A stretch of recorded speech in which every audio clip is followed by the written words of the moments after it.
Mateus capítulo 25 e o versículo 15, a palavra de Deus diz assim: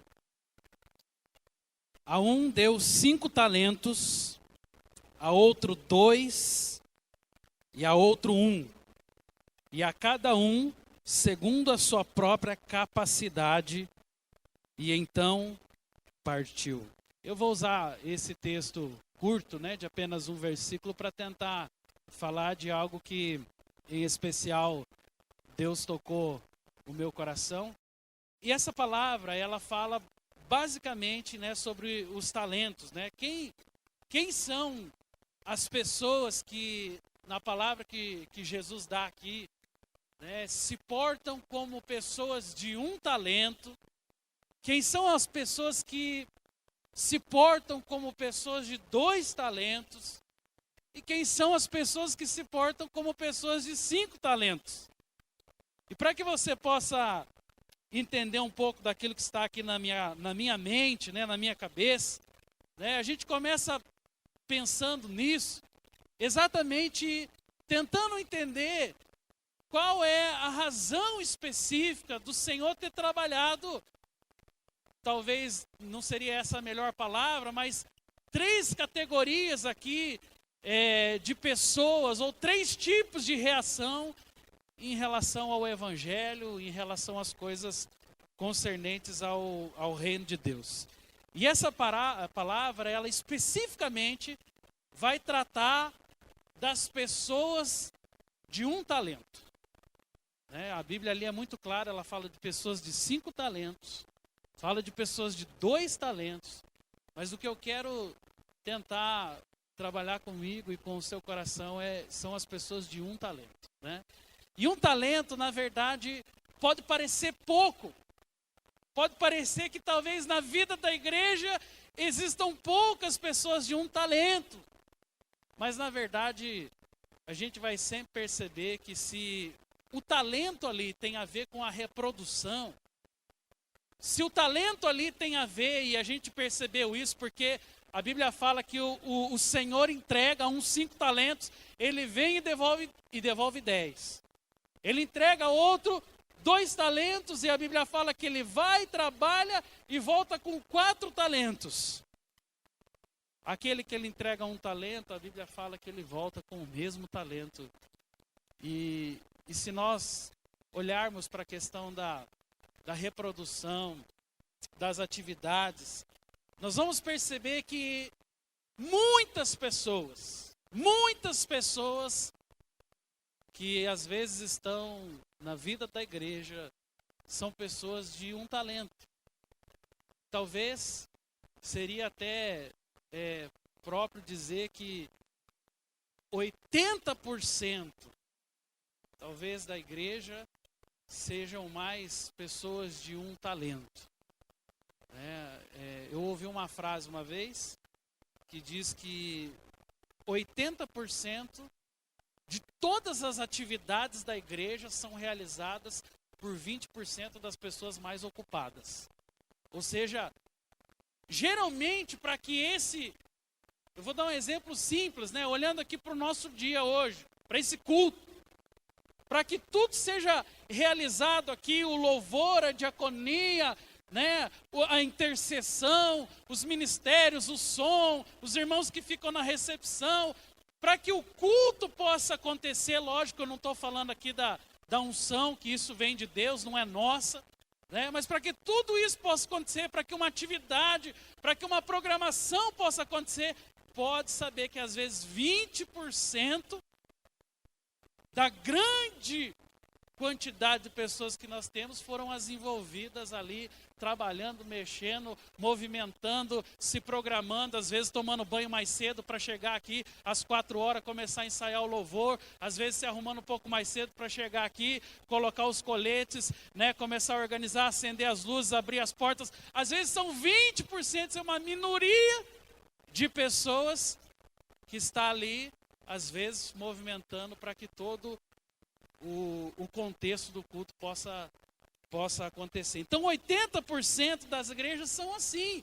Quase todas as igrejas têm 80% de pessoas que estão ali na expectativa do que vai acontecer, fazem parte do mesmo culto, mas muitos deles não estão diretamente envolvidos com aquilo que a igreja muitas vezes pretende fazer. E aí é interessante porque quando eu estava estudando essa palavra, eu percebi uma coisa, que é algo que talvez na história de toda a igreja, né? Nós, como igreja, sempre estamos buscando um avivamento, né? Eu penso que uma igreja que tem assim um mínimo, né, de relevância, que tem um mínimo de sonho, ela está sempre pensando em crescer, em avançar, em se desenvolver, em produzir. E é interessante porque na história não é diferente. Você vê que na história, muitas igrejas buscaram um avivamento. Mas para que um avivamento possa acontecer, e esse talvez seja aqui o ponto que eu quero que você entenda com mais clareza, não é possível que apenas 20% se envolva, produza, trabalhe. A maioria dos movimentos que fizeram a diferença na história da igreja e também os movimentos que fizeram diferença na história fora da igreja foram movimentos que não levaram apenas 20% de pessoas, foram movimentos que trabalharam na sua totalidade. Se você passar a estudar as revoluções da história, vou pegar só uma delas aqui para você poder se situar. A Revolução Francesa, que é a que nós mais estudamos nas nossas escolas e mais talvez estejamos atualizados sobre o assunto. Se você parar para estudar a Revolução, você vai perceber que ela partiu de um movimento onde não apenas um grupo, mas um grupo começou e envolveu uma totalidade, um grupo grande de pessoas, que um dia, trabalhando em prol daquele movimento, começaram a formar, então ali uma nova cultura, começaram a formar um movimento, começaram então a mudar o contexto que estava acontecendo ao seu redor. O que nos faz pensar que na vida da igreja é diferente?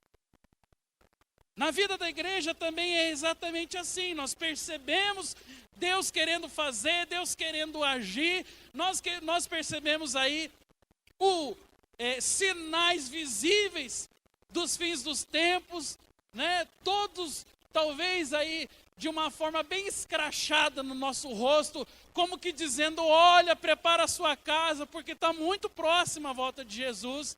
E mesmo assim, às vezes, teimamos com a inércia, teimamos às vezes em não fortalecer, em não ajudar o movimento a ser construído. E isso, muitas vezes, fala exatamente do oposto do que foi a história da própria igreja primitiva. Porque nós vemos uma igreja que na verdade nasce lá da seita dos nazarenos, que eram os discípulos de Jesus, mas que vão de alguma forma entrando lá em Roma, eles vão disseminando o evangelho, eles vão levando a palavra, eles vão conquistando corações, até o dia que Roma está nas mãos daquela igrejinha que nasceu numa cidadezinha pequena, que era apenas um grupinho de pessoas. Eles não tinham o dinheiro que nós temos, eles não tinham a comunicação que nós temos, eles não tinham essas estruturas que nós temos, mas pessoas apaixonadas, pessoas convictas, pessoas que começaram a viver a essência do evangelho, fixaram-se tanto naquilo que Deus tinha, entenderam tão profundamente a vontade de Deus, que por pelo menos 200 anos, a igreja primitiva fez bonito na história. Depois dos 200 anos, a gente começa a ver uma série de loucuras na história que não vale a pena mencionar aqui. Mas pelo menos 200 anos a igreja primitiva movimentou todo o Império Romano. E como que uma igrejinha que nasce numa seita pequenininha, numa cidade pequenininha, que tem apenas 12 discípulos, consegue influenciar o mundo, uma multidão, até chegar até a minha vida e a sua vida? Por um motivo muito simples. Porque houve, pelo menos naqueles primeiros 200 anos da história da igreja primitiva, um grande movimento que não envolvia apenas 20% da igreja, mas envolvia todos. Então, eu não sei você, mas assim eu fico às vezes pensando, quando que nós vamos, porque a nossa mente ela é muito limitada. Nós sonhamos assim com, às vezes, 30%, 40% de Araponga sendo alcançado. E isso já seria assim fabuloso, fantástico. Mas quando que nós sonhamos com uma cidade inteira, como nós tivemos na história, grandes revoluções, grandes avivamentos, como o avivamento de Toronto, no Canadá, que conseguiu alcançar assim, uma grande multidão, tão relevante na história que até hoje marcou a vida de muitos missionários, de muitos povos, de muitas nações, por causa de um avivamento que começou a nossa própria história. A história do metodismo que fala da Rua Azusa, daquele lugar onde o Wesley teve uma experiência, sentindo o seu coração aquecido. Era só uma experienciazinha. Hoje, quantos milhões de metodistas nós não somos espalhados pelo mundo? Porque um dia alguém queimando lá dentro entendeu o propósito do Evangelho e passou a fazer e mobilizar. E não foi 20%, não foi 10%, não foi 15%. Foi um grupo grande de pessoas. Então, o nosso desafio hoje é identificar os irmãos de um talento. Mais do que identificar, é ativar as pessoas de um talento, é inspirá-los de um talento, é fortalecê-los de um talento, porque no nosso meio, eu não tenho dúvidas que há aqui muitos irmãos que são irmãos de 5 talentos.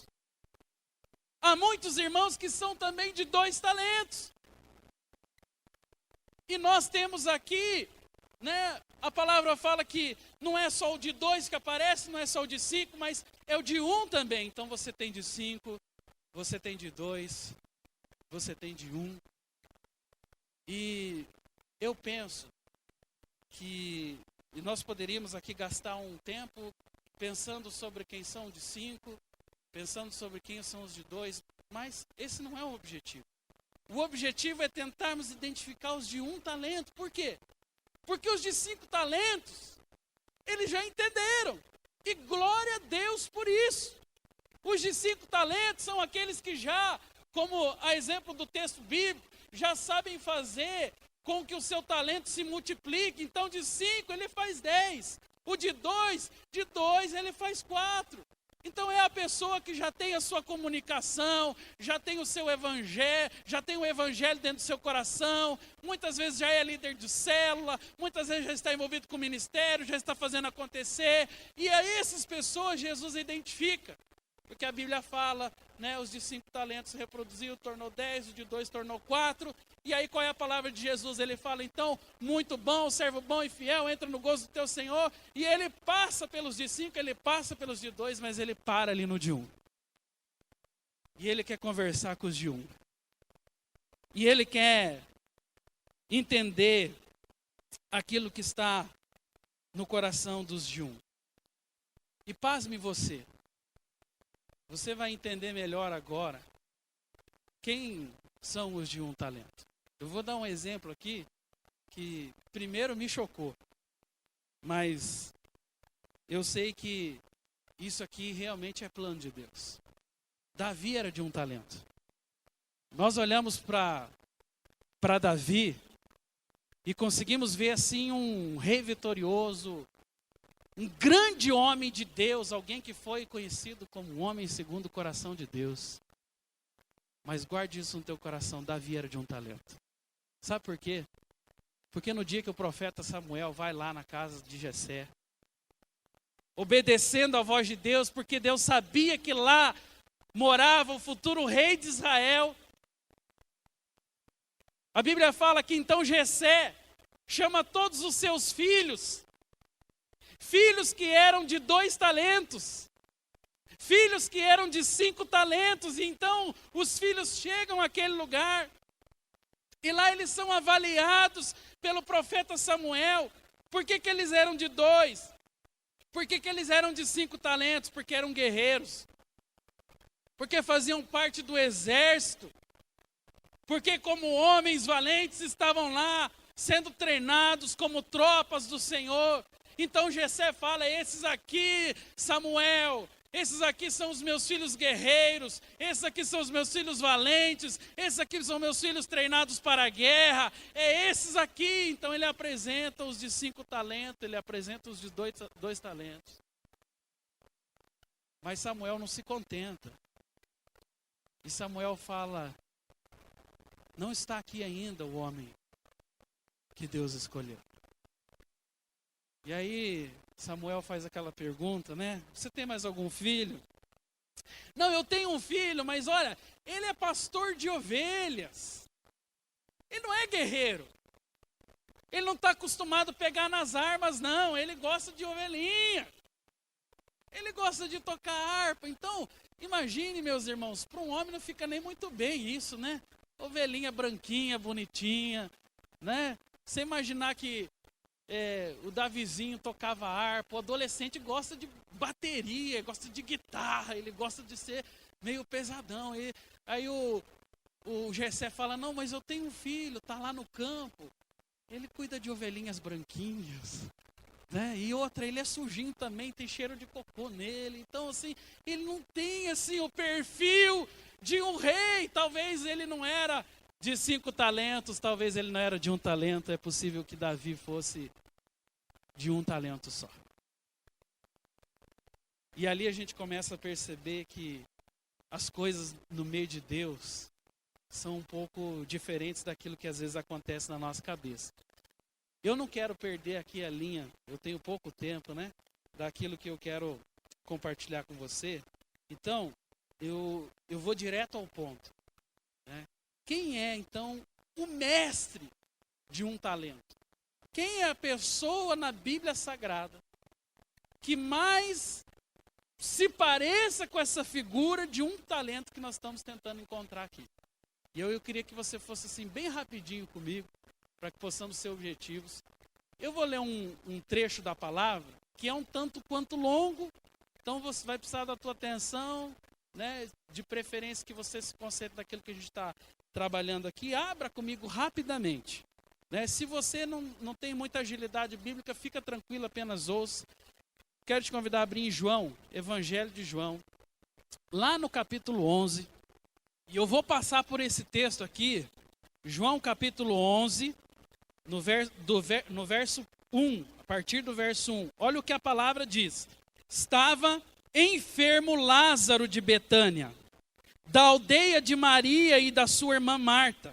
E esta Maria, cujo irmão Lázaro estava enfermo, era a mesma que ungiu com bálsamo o Senhor e lhe enxugou os pés com os seus cabelos. E mandaram, pois, as irmãs de Lázaro dizer a Jesus, Senhor, está enfermo aquele a quem amas. E ao receber a notícia, disse Jesus, esta enfermidade não é para a morte, sim para a glória de Deus, a fim de que o Filho de Deus seja por ela glorificado. Ora, amava Jesus a Marta e a sua irmã e a Lázaro. E quando, pois, soube que Lázaro estava doente, ainda se demorou 2 dias no lugar onde estava. E depois disse aos seus discípulos, vamos outra vez para a Judeia. E disseram-lhe os discípulos, mestre, ainda agora os judeus procuravam apedrejar-te, e voltas para lá? E respondeu Jesus, não são 12 as horas do dia, se alguém andar de dia não tropeça, porque vê a luz desse mundo. Mas, se andar de noite, tropeça, porque nele não há luz. Isso dizia, depois lhes acrescentou, o nosso amigo Lázaro adormeceu, mas eu vou para despertá-lo. E disse-lhe, pois, os discípulos, Senhor, se dorme, ele está salvo. Mas Jesus, porém, falava com respeito à morte de Lázaro, mas eles supunham que tivesse falado do repouso do sono. Então, Jesus disse claramente, Lázaro morreu. E por vossa causa me alegro de que lá não estivesse, para que possais crer. Mas vamos ter com ele. Então Tomé, chamado Dídimo, disse aos condiscípulos, vamos também nós para morrermos com ele. E chegando Jesus, encontrou Lázaro já sepultado, havia 4 dias. Ora, Betânia estava a cerca de 15 estádios perto de Jerusalém. E muitos dentre os judeus tinham vindo ter com Marta e com Maria para consolar a respeito do seu irmão. E Marta, quando soube que vinha Jesus, saiu ao seu encontro. Maria, porém, ficou sentada em casa e disse Marta a Jesus: Senhor, se você estiveras aqui, não teria morrido meu irmão. Mas eu também sei que mesmo agora, tudo quanto pedires a Deus, Deus te concederá. E declarou Jesus: o teu irmão há de ressurgir. Eu sei, replicou Marta, que ele há de ressurgir na ressurreição, no último dia. Mas disse Jesus: eu sou a ressurreição e a vida, quem crê em mim, ainda que morra, viverá. E todo o que vive e crê em mim não morrerá eternamente. Crês isto? Sim, Senhor, respondeu ela. Eu tenho crido que tu és o Cristo, o Filho de Deus que devia vir ao mundo. E tendo dito isto, retirou-se e chamou Maria, sua irmã. Ele disse em particular: o mestre chegou e te chama. E ela, ouvindo isso, levantou-se depressa e foi ter com ele, pois Jesus ainda não tinha entrado na aldeia, mas permanecia onde Marta se avistava com ele. Os judeus que estavam com Maria em casa e a consolavam, vendo-a levantar-se depressa, sair, seguiram-na, supondo que ela ia ao túmulo para chorar. E quando Maria chegou ao lugar onde estava Jesus, ao vê-lo, lançou-se-lhe aos pés, dizendo: Senhor, se estiveras aqui, o meu irmão não teria morrido. E Jesus, vendo-a chorar, e bem assim, os judeus que a acompanhavam, agitou-se no espírito, comoveu-se e perguntou: aonde o sepultastes? E lhes responderam: Senhor, vem e vê. E Jesus chorou, e então disseram os judeus: vede quanto o amava. Mas alguns objetavam: não podia ele, que abriu os olhos do cego, fazer com que esse não morresse? E Jesus, agitando-se novamente em si mesmo, encaminhou-se para o túmulo. E era este então uma gruta, cuja entrada tinha posto uma pedra. E então ordenou Jesus: tirai a pedra. E disse Marta: irmão, a irmã do morto: Senhor, já cheira mal, porque já é de 4 dias. E respondeu Jesus: não te disse eu, que se creres verás a glória de Deus? E tiraram então a pedra, e Jesus, levantando os olhos para o céu, disse: Pai, graças te dou, porque me ouviste. Aliás, eu sabia que sempre me ouves, mas assim falei por causa da multidão presente, para que creiam que tu me enviaste. E tendo dito isto, clamou em alta voz: Lázaro, vem para fora.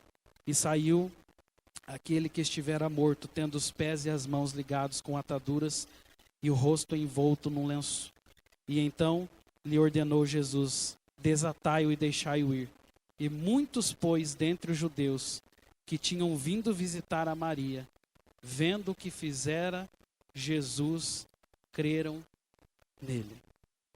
Esse texto fala então do momento que Lázaro é percebido por Jesus, e também, em especial, do momento que ele é ressuscitado, né?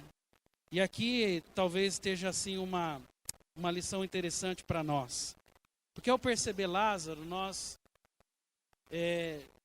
vamos perceber aqui uma pessoa de 1 talento. Que talvez seja os 80% que representam a vida da igreja. E quem é a pessoa de 1 talento? A pessoa de 1 talento é alguém que, de forma geral, é uma pessoa que não gosta muito de se expor. Alguém que tem uma certa timidez. É alguém que, às vezes, olha para os outros 20%, trabalhando, realizando na casa do Senhor e fala: não, eles são os caras bons, eles foram dotados disso, então eles fazem muito bem esse trabalho.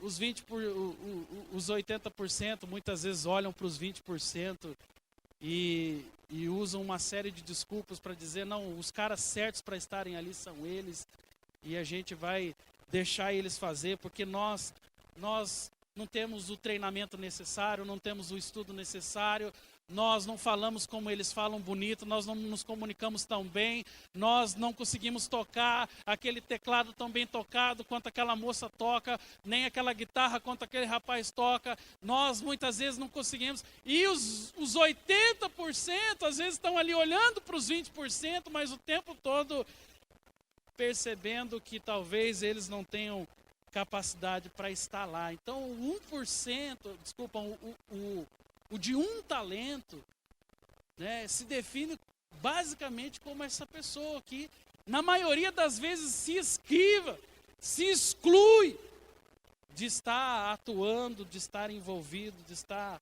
muitas vezes, realizando, porque, às vezes, a pessoa está preocupada e até assim, eu diria mais, né? Há pessoas que é possível que falam assim, pastor, para não me envolver, olha, pastor, eu pago para não me envolver. Né? Quanto que é, pastor, para não fazer nada? Eu pago para não fazer nada porque é mais barato. Né? Eu pago para não me envolver com as pessoas porque, pastor, gente morde a gente e aí é complicado, eu não sei se eu vou saber lidar com isso. Pastor, olha, é muito bonita essa campanha das células do Encontro com Deus.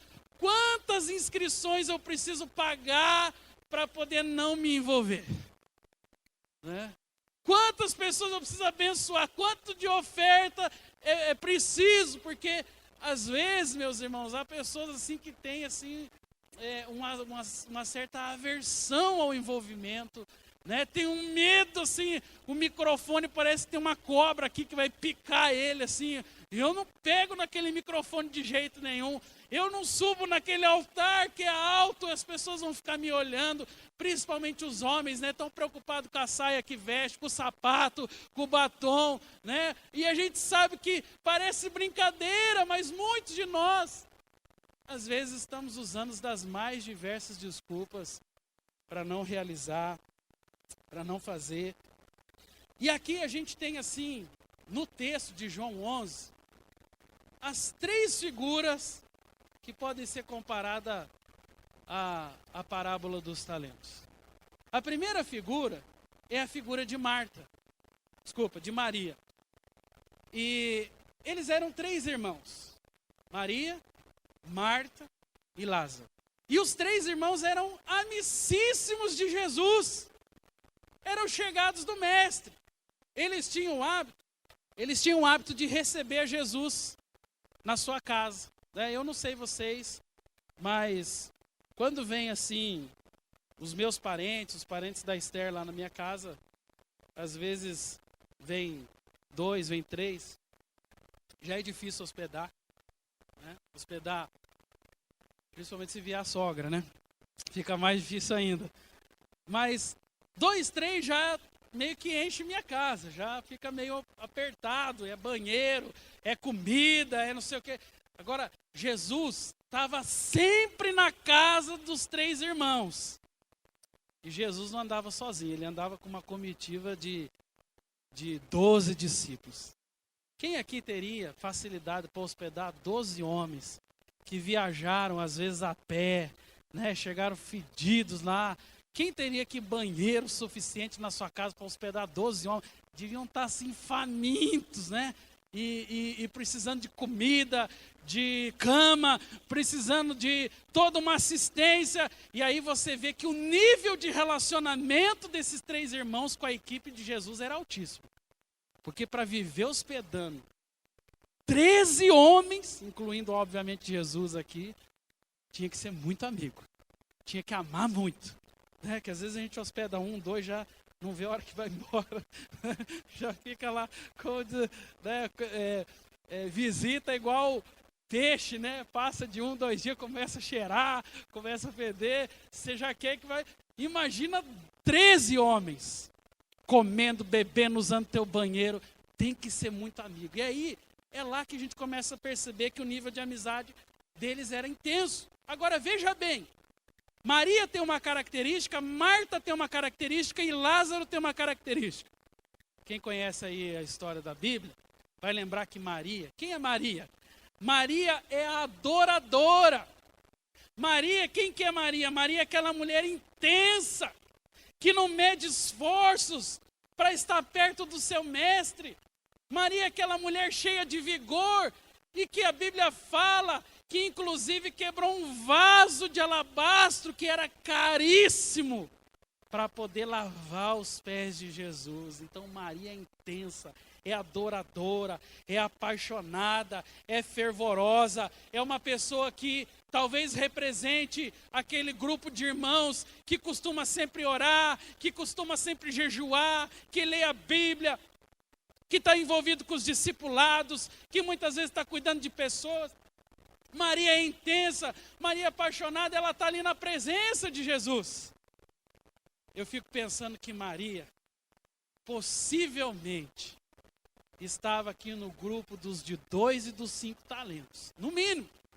Porque Maria é intensa, apaixonada, vigorosa, cheia da presença de Jesus, leitora assídua da Bíblia, uma pessoa que tinha o hábito de jejuar, de orar, de fazer campanha de oração. Essa é Maria. Por outro lado, a sua irmã Marta. Quem é Marta? Marta é a realizadora, orientada talvez pelos alvos. Ela é focada nos objetivos, na praticidade, em querer às vezes fazer com excelência, servir com excelência, né? Aquele momento que Maria está lá quedada aos pés do mestre, é Marta que chega: Senhor, vai permitir que a minha irmã fique aí sentada? Né? Nós temos que fazer, alguém tem que preparar a reunião, alguém tem que fazer o discipulado, alguém tem que acompanhar as pessoas, alguém tem que organizar o material, alguém tem que organizar as reuniões. Então a Marta é essa pessoa realizadora. Enquanto Maria é adoradora, Marta é realizadora.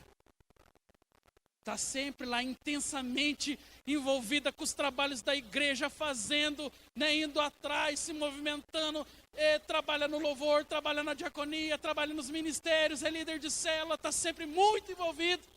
Essa é Marta. Quem sobrou dos irmãos? Lázaro.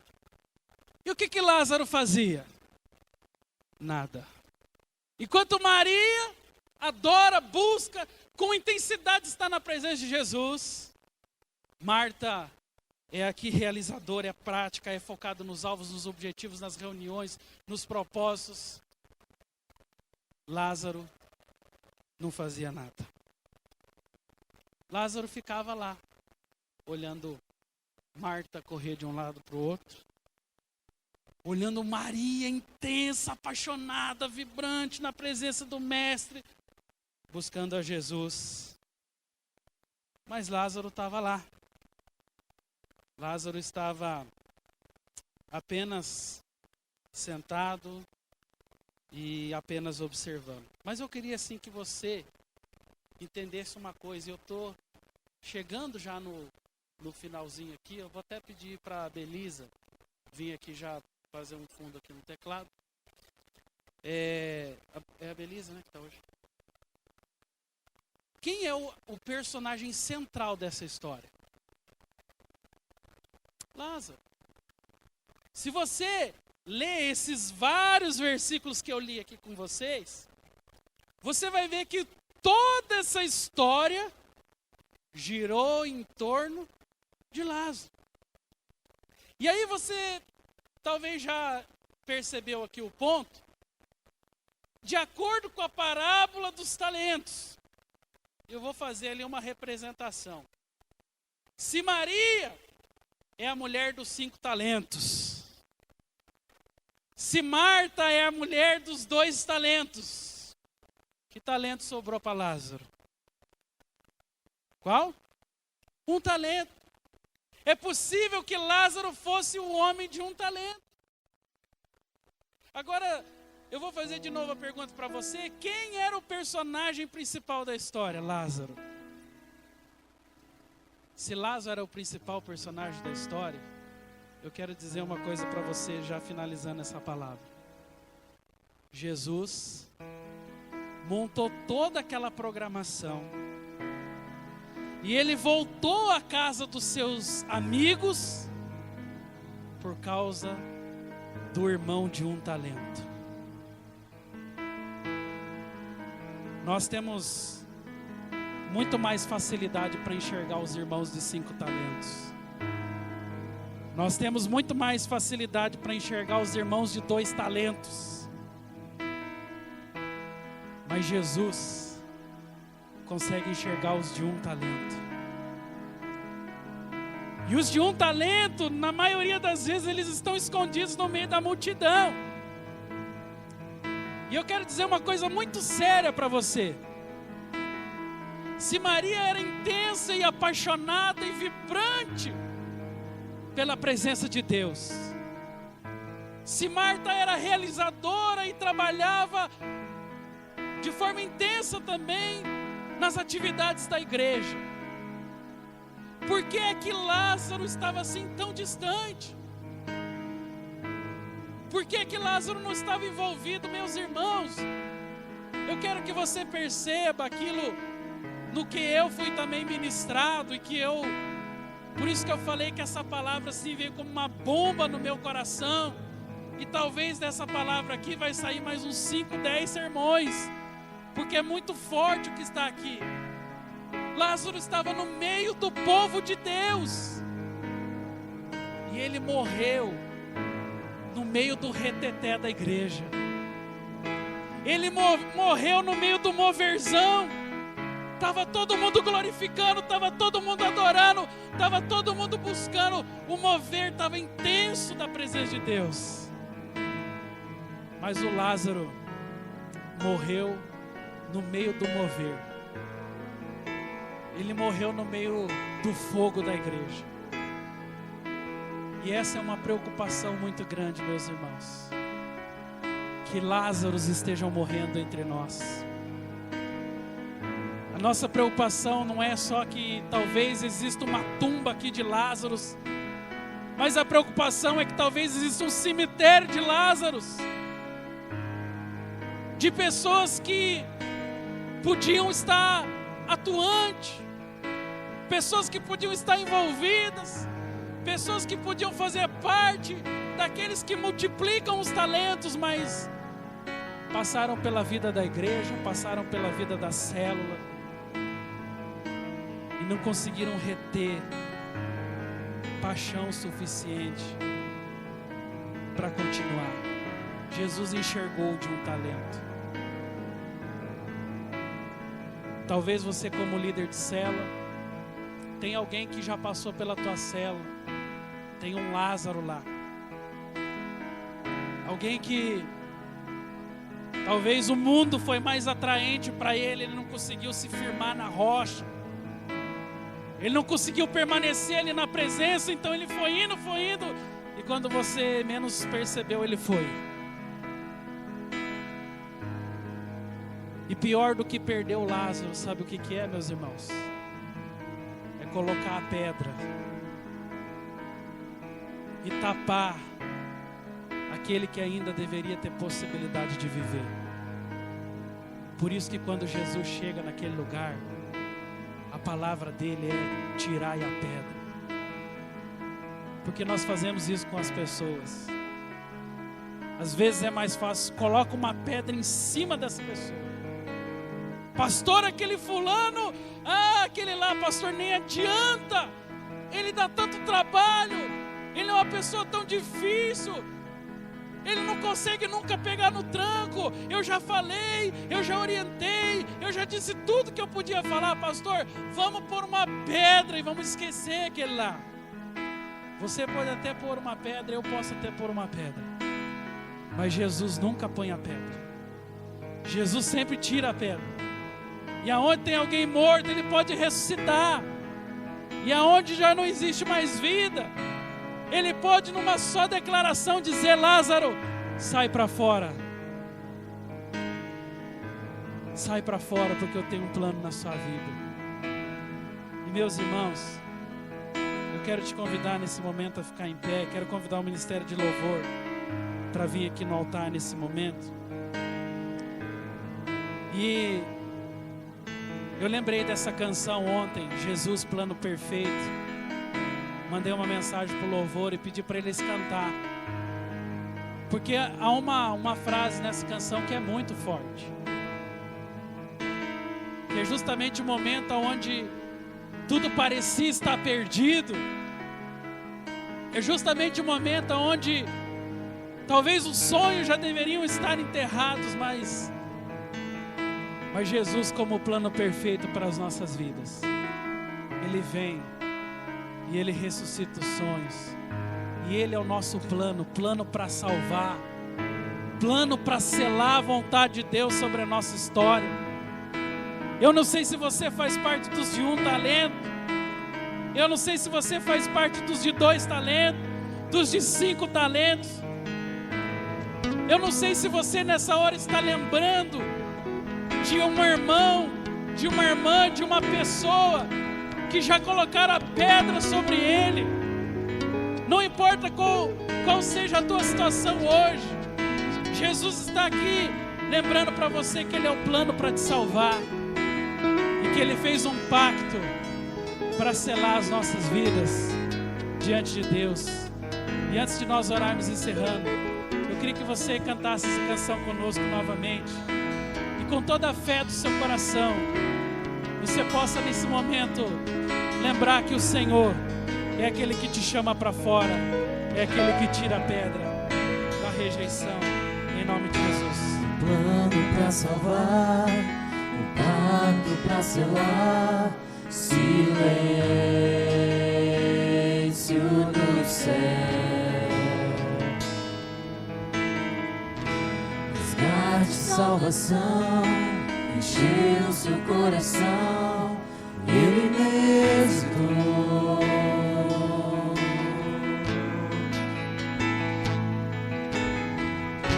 No palco do amor, o autor anunciou a vida e salvação. Tudo que Ele fez, Tudo que Ele fez, Ele só obedeceu. foi obedecer um plano. Esse plano é para a sua vida, esse plano é para a minha vida, é para a nossa história. E quando a minha história parecia ter chegado ao fim, A graça dele, a sua graça, a graça nos alcançou.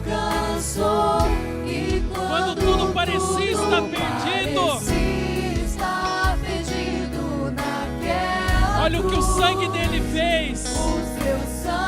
O sangue dele me libertou, te libertou. E hoje eu e você somos livres. Hoje não há mais pedra. Por isso cante, por isso adore, por isso declare que Ele é um plano perfeito para a sua vida, para a sua história. O nome dele é Jesus. E Ele remove a pedra. E Ele libera você para viver os sonhos, para viver os projetos, para viver com intensidade e com amor a vontade de Deus. Ouça essa canção e faça dela, meu irmão, um compromisso com o teu Deus, para que nunca mais nenhuma pedra seja posta sobre os sonhos que Deus tem sobre a tua vida, para que nunca mais nenhuma pedra seja posto sobre as pessoas de 1 talento, sobre os irmãos que às vezes estão ali escondidos no meio da multidão.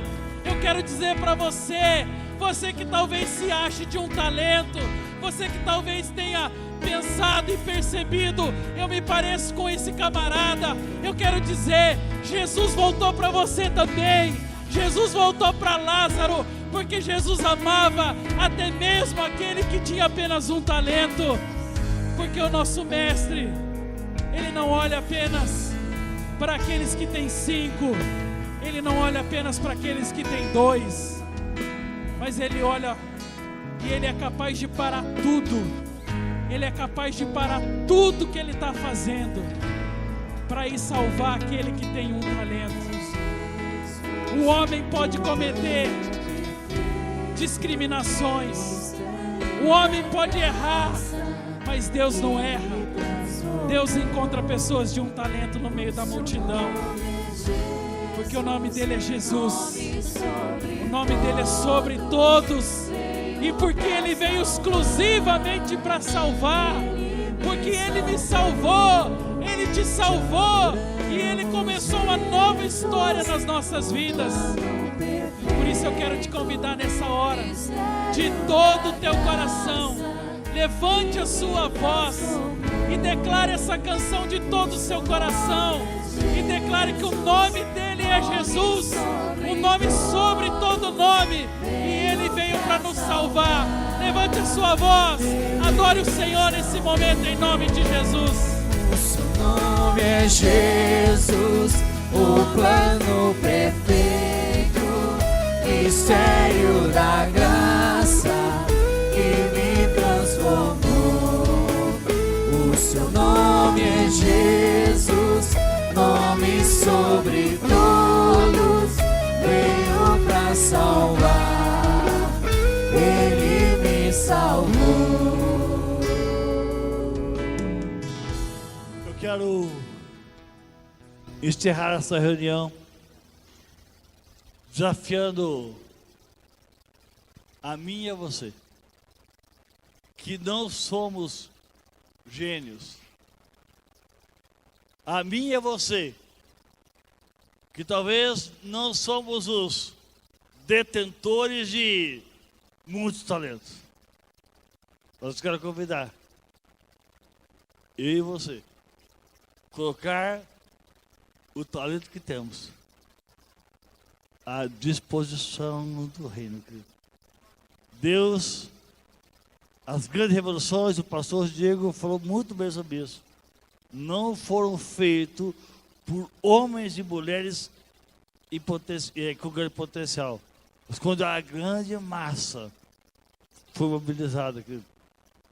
Quando eu vejo cada um de vocês, eu penso em cada casa de vocês, vou mostrar uma célula.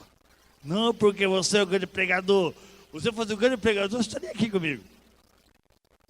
Mas você pode ir lá na tua casa, salvar aquele vizinho, abençoar aquele enfermo, levar consolo àquele lutado. Sabe por quê, querido? Porque você não foi treinado como eu e o Diego para ser grande pastor.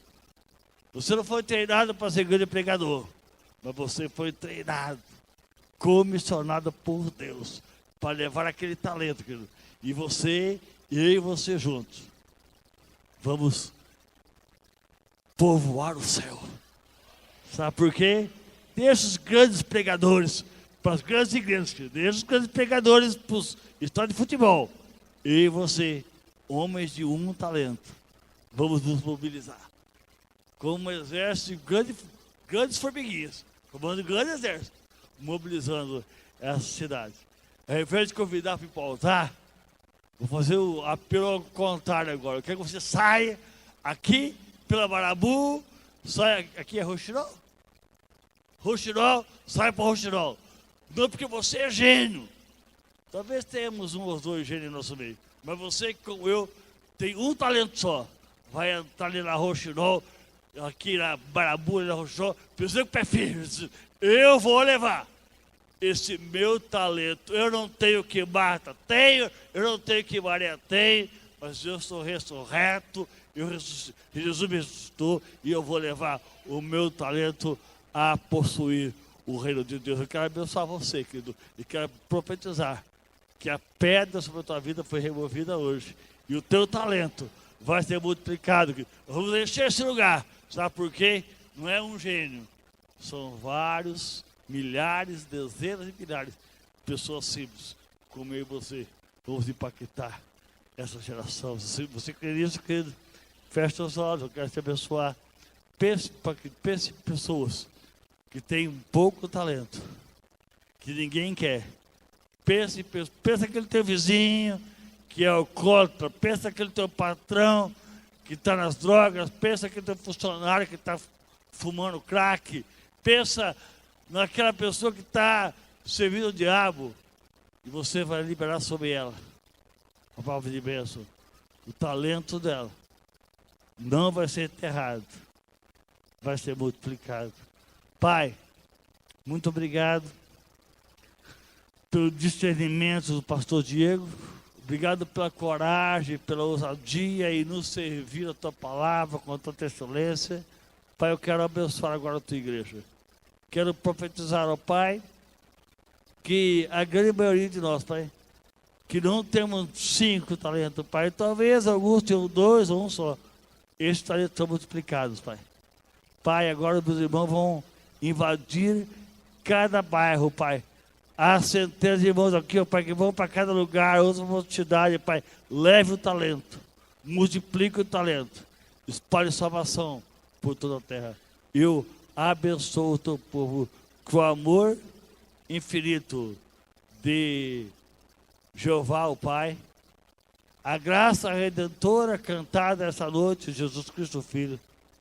A comunhão, o consolo e a bênção do Espírito seja com você, meu irmão. Esteja com a tua família, meu querido.